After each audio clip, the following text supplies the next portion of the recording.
Welcome back to another lesson on retained earnings.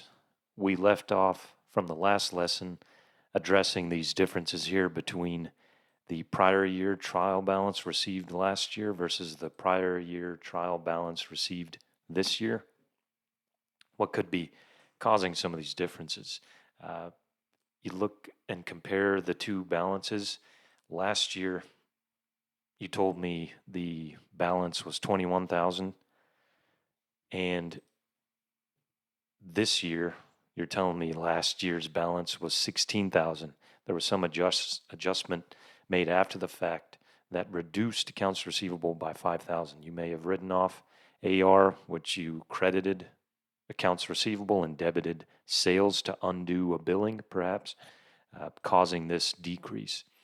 And something along similar lines, this accounts payable balance last year, you told me it was 13,000. This year, you're telling me it was 21,000. So there's an $8,000 difference. Maybe you recorded a payable for materials.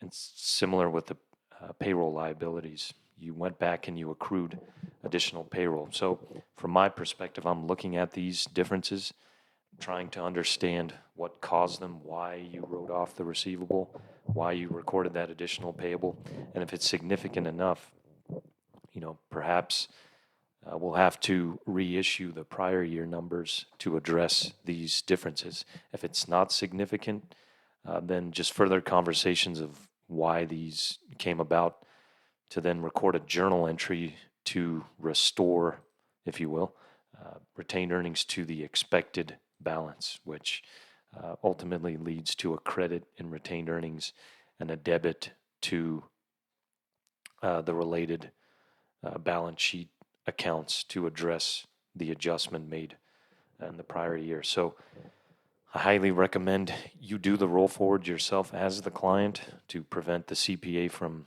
spending additional time building these reports and identifying the differences. This is something you can do and learn from in terms of what the changes you make, what the changes are and how they impact your balances. So thanks again for tuning in, and I'll see you in the next lesson.